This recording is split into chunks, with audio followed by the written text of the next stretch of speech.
Welcome back. Thank you for joining. Depending where you're watching me from. Now, as promised by the Defense Minister of Burkina Faso, regarding the January 3rd, 2026 foiled coup attempt, he promised that the perpetrators of this coup attempt will be brought to book, and some, if not all, of these perpetrators will be confessing and testifying what really transpired. Now, I think I just uploaded a video in relation to that, the first perpetrator who confessed what really transpired. Now, in this video, I'm going to share now the second perpetrator of the coup, who narrated what really transpired, nearly everything. But I'm not going to play the entire video. I'm just going to play part of the video, so at least you can get a glimpse of really what transpired during that fateful night. 11 p.m. if I'm not wrong, it was 11 p.m. on 3rd day of January 2026. Now, let's have a look at this, then we can come back and comment shortly on what really transpired in relation to what this gentleman is going to say. I am Captain Koudiati Prosper from the 17th graduating class of the Jean Manon Military Academy in Pau, currently serving at the Air Force General Staff. I was arrested on January 2nd, 2026, following an attempt to destabilize the current government. I was contacted 2 weeks ago by Lieutenant Colonel Henri Sandaogo Damiba using a number from Togo. After several missed calls, when I finally answered, he introduced himself and asked me to install Zangui, which I did. He had me log into Zangui a few times to check in on me without saying anything else. I should mention that Colonel Damiba had my number for a long time. One day, Colonel Damiba contacted me to ask if I had the Signal app. I said yes. And he told me that someone would contact me on the Signal platform. Someone did indeed contact me on Signal on behalf of Colonel Damiba, and this person called himself King David. I want to clarify that King David is actually Captain David from the 14th graduating class. He is currently in Ghana. Over time, before the evening of December 31st, David and I would exchange messages, both among the older and younger members. As for Colonel Damiba, he would write to me, call me, but always with quotes. He spoke in parables and would ask if people were in good spirits and so on. That being said, he never clearly stated from the outset that he had a plan. I also wanted to clarify regarding our conversations on Signal with King David that Captain Ouedraogo had suggested setting messages to disappear after 30 seconds.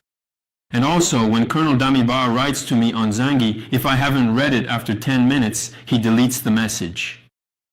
On the evening of December 31st, Amimab's colleague contacted me to notify me that the king would have me sign this signal for a package, without specifying the nature of the package's contents.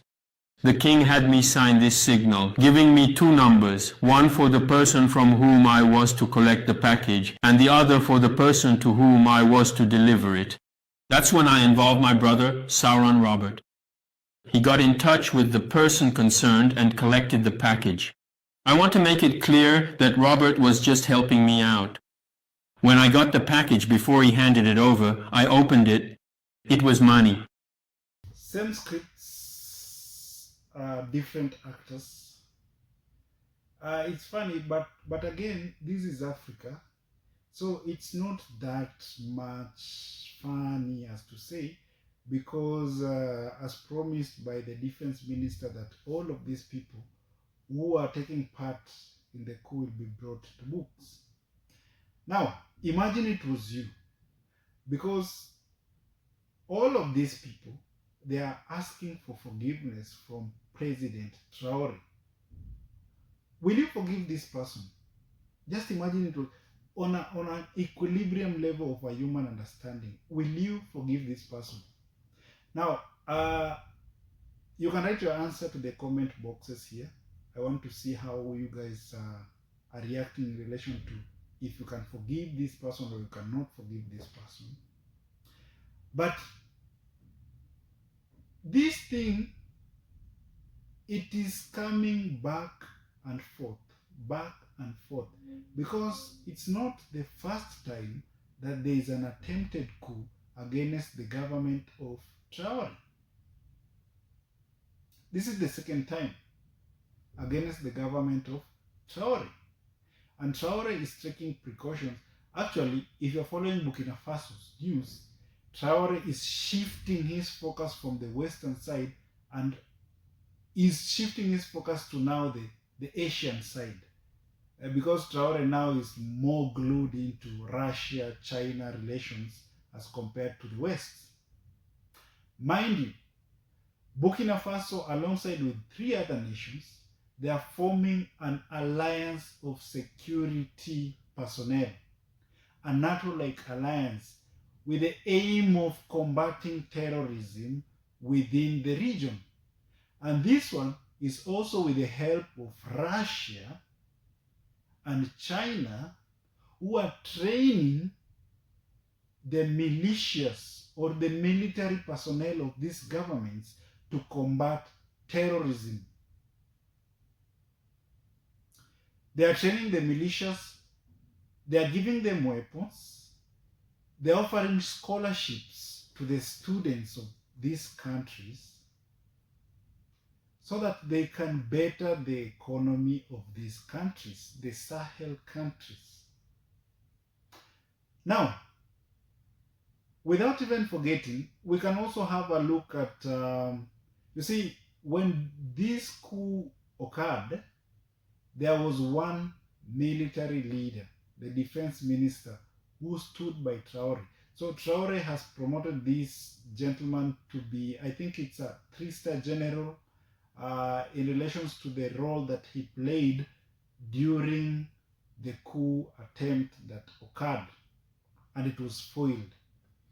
Now, logically, and by looking at all the stakeholders and all the staffs that were in relations to the appointment, this gentleman has a good reputation and he has a good history with the Traore, because before being the defense minister, he has climbed over the ladders of leadership since 2022. So he's this military leader who is so much into Traore and who is so much into African unity and integration that Traore has just elevated his power to be a 3-star general. Now let's just have a look at this, then you can call it a video. Traore. Promoted to Divisional General by a decree signed on December 30th, 2025, the General Officer of the National Armed Forces thus receives the insignia of his new rank from the hands of the Supreme Commander of the National Armed Forces, Captain Ibrahim Traoré, President of Faso. The insignia were presented in the presence of eyewitnesses, including members of the Presidential Cabinet of Faso, members of the government, as well as the Prime Minister, while he proudly wore his new stripes. The Minister of State, Minister of Defense, and Veterans Affairs expressed his appreciation and gratitude to the head of state. And he says he views this promotion from 2 perspectives. First, it is a sign of deep trust in my humble person for the mission he has kindly entrusted to me. And also, I see it as a reminder to do even better. A lot has been accomplished. Over these past 3 years, we have reclaimed many territories and localities. We have brought many people back to our villages.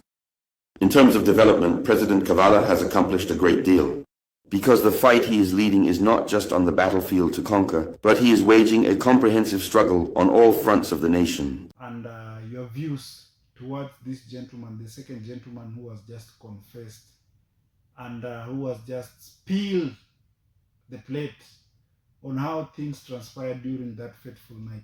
Now, don't forget to subscribe to this channel, share this video, and man, let's just unite as Africans, despite where you are residing at the moment. If you are in Europe, if you are in Asia, if you are in Africa, let's just unite.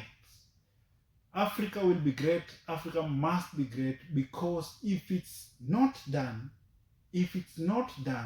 then we are done as a continent. Thank you. See you next time.